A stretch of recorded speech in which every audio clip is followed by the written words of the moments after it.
friends, welcome back to my YouTube channel You Know Physics. So in my last two videos we have discussed about Newton's first law of motion and second law of motion.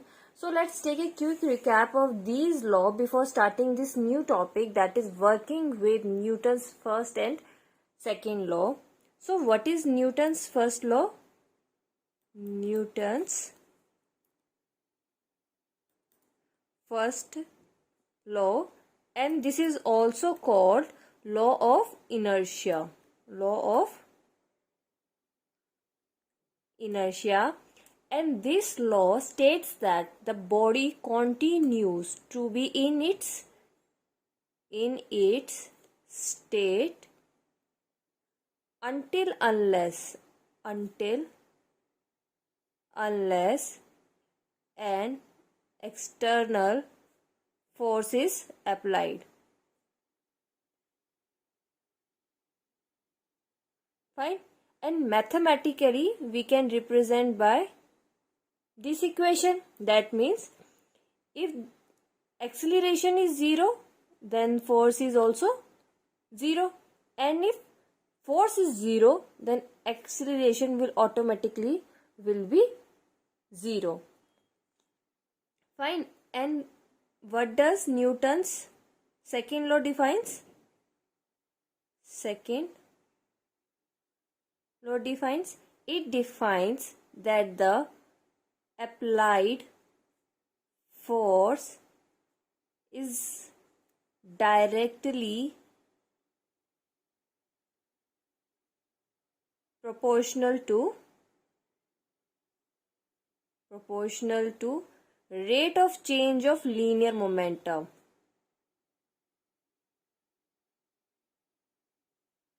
Change of linear momentum, and mathematically we can represent it by applied force directly proportional to, that is dp by dt. Fine. These are the definition of Newton's first law of motion and Newton's second law of motion. Now let's start this topic, that is working with Newton's first and second law.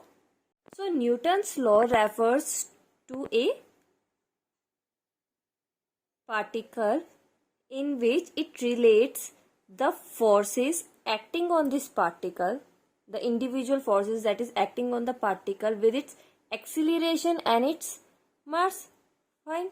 From this equation we can say that कि जितना भी उस particle पे force लग रहा है उसका कितना मास है, उसकी कितनी एक्सीलरेशन है, वो हम एक पार्टिकल की बात जब हम करते हैं. Fine. So before attempting to write any equation using these two laws, हमें ये पता होना चाहिए कि हमें किस पार्टिकल पे या किस सिस्टम पे हमें ये लॉज या फिर ये इक्वेशन अप्लाई करनी है. Because in any practical situation we deal with extended bodies. We deal with what? Extended bodies. मतलब वहां पर एक पार्टिकल नहीं है, वहां पर कोई एक हमारे पास बहुत सारे नंबर ऑफ पार्टिकल्स को मिलके एक एक्सटेंडेड सिंगल बॉडी है. अब उस जो एक्सटेंडेड पार्टिकल्स है हमारे पास जो इस एक बॉडी में है, अब किसमें हमारा कौन सा लॉ लग रहा है और उन सब में साथ में लॉ लग रहा है या फिर हमें अलग अलग पार्ट में लॉ लगाना है, वो हमें पहले चेक करना पड़ेगा before writing any equation. So for this there is a systematic algorithm. There is a systematic algorithm for writing equations from Newton's law. From Newton's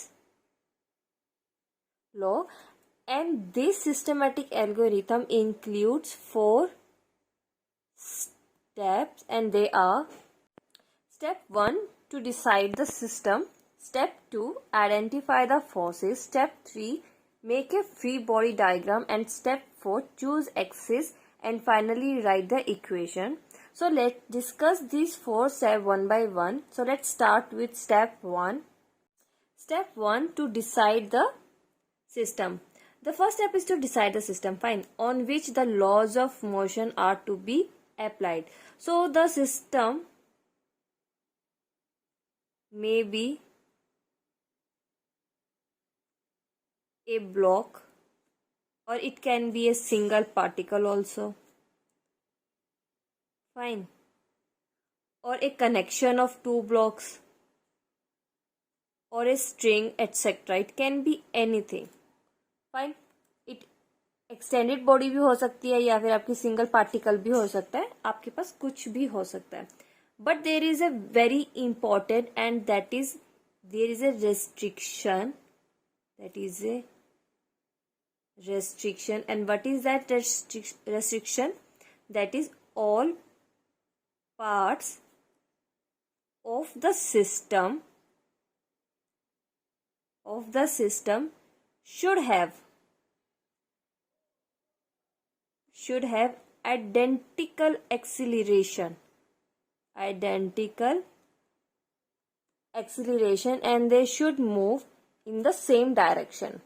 fine, ये बहुत इंपॉर्टेंट है. ये आपको चेक करना ही है कि उस बॉडी में, उस एक्सटेंडेड बॉडी में जितने भी पार्ट्स हैं, फाइन, उन सब का क्या होना चाहिए, एक आइडेंटिकल एक्सीलरेशन होना चाहिए और वो सारे एक सिंगल सेम डायरेक्शन में मूव करने चाहिए. Fine. So to understand this step we are considering this situation, that is हमारे पास ब्लॉक्स है, that is A, B, C, E and G, and this D is a disk. Fine. B does not slip over block A. ये इसके ऊपर slip नहीं करेगा. Fine.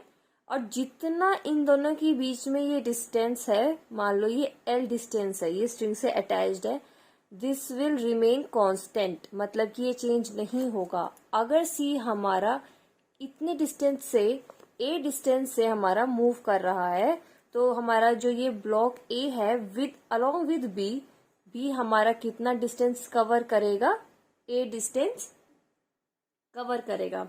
Fine. अब ये दोनों देखो डायरेक्ट कांटेक्ट में नहीं है, ये स्ट्रिंग की वजह से एक दूसरे के कांटेक्ट में है, बट इसकी जो लेंथ है वो क्या रहेगी, सेम रहेगी. सिमिलरली हेयर ऑल्सो, जो इसके बीच की जो ये स्ट्रिंग है, उसके जो बीच में डिस्टेंस है इस स्ट्रिंग की वजह से, that will remain constant.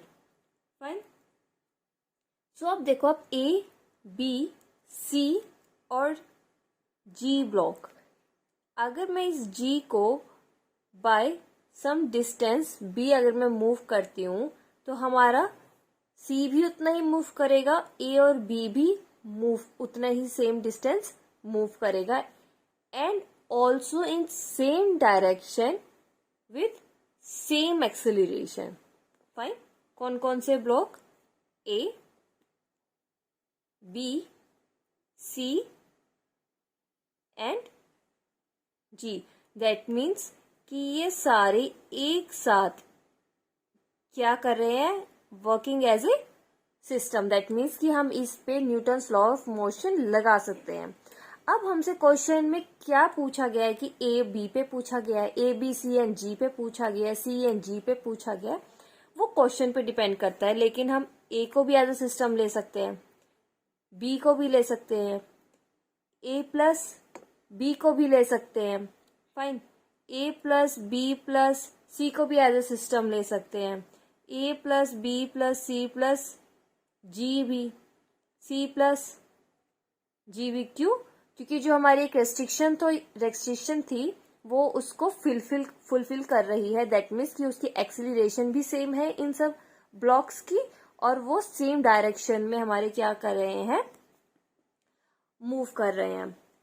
Fine. अब अगर हम बात करते हैं ई और जी ब्लॉक की, क्या हम इन दोनों का एज ए सिस्टम हम ले सकते हैं?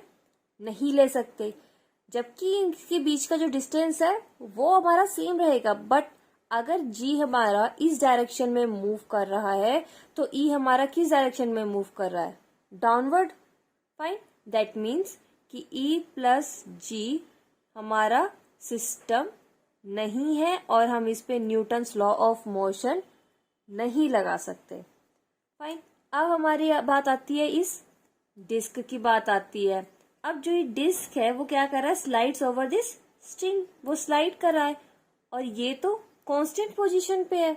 फाइन, दैट मीन्स कि एट एनी पर्टिकुलर इंस्टेंट और एट एनी टाइम ये इन दोनों का जो डिस्टेंस कवर होगा, डिस्टेंस जो कवर होगा किसका, ई और डी का जो डिस्टेंस कवर होगा वो सेम नहीं होगा। दैट मीन्स कि ई और डी का जो डिस्टेंस है इज नॉट इक्वल, तो हम ई प्लस डी को भी एज अ सिस्टम नहीं मान सकते। ई प्लस डी को भी हम एज ए सिस्टम नहीं मान सकते और इन पे हम न्यूटन्स लॉ भी नहीं लगा सकते। इसमें हमारी डायरेक्शन सेम नहीं है इसलिए नहीं लगा सकते। इसमें इन दोनों का डिस्टेंस कवर या फिर आप एक्सीलरेशन बोल सकते हो कि डिफरेंट है, इसलिए हम इसको एज ए सिस्टम नहीं मान सकते। फाइन, इस सिचुएशन को हम देखते हुए इस सारी कंक्लूजन्स पर आए हैं। तो हम इस पे नहीं लगा सकते न्यूटन्स लॉ, ना ही इस पे न्यूटन्स लॉ लगा सकते हैं। हम सिर्फ लगा सकते हैं ए, बी, सी एंड जी पर। So now the second step is to identify the forces. So once the system is decided,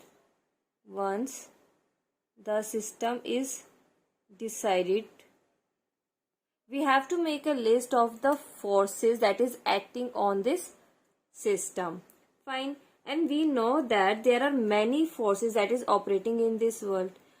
So हम एक उस पर्टिकुलर सिस्टम में, जिस सिस्टम को हम कंसीडर करके चल रहे हैं, उस सिस्टम पे कौन कौन सी फोर्सेस लगी हैं, we have to make a list.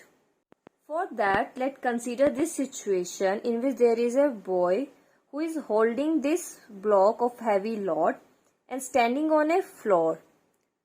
Fine, now this load, जो ये ब्लॉक है, presses the boy downwards and the boy pushes this block upward. Fine. Similarly, this boy presses the floor downward and the floor pushes the boy in upward direction. Fine. Now the earth attracts this load. अब earth की भी gravitational pull होगी. This earth attracting this load downward and also load is also attracting earth towards it in upward direction. Similarly, this boy is also attracting earth towards him. ठीक है?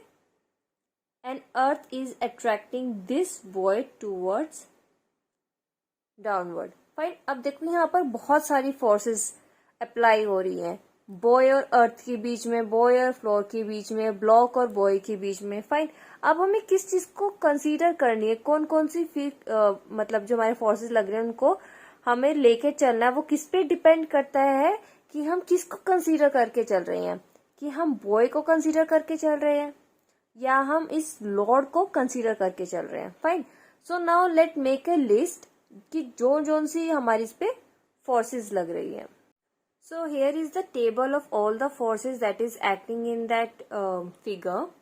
Fine, so अगर boy को हम as a system consider करके चल रहे हैं तो उस पर कौन कौन सी फोर्सेस एक्सर्ट हो रही है, that is by earth, by floor क्योंकि वो डायरेक्ट कांटेक्ट में है, एंड बाय लॉर्ड। और उनका मैग्नीट्यूड क्या होगा, that is due to its weight and normal reactions. और उनकी डायरेक्शन क्या होगी, बाय अर्थ वो डाउनवर्ड डायरेक्शन होगी, बाय फ्लोर पुशेस अपवर्ड, और by load also downward direction में होगी।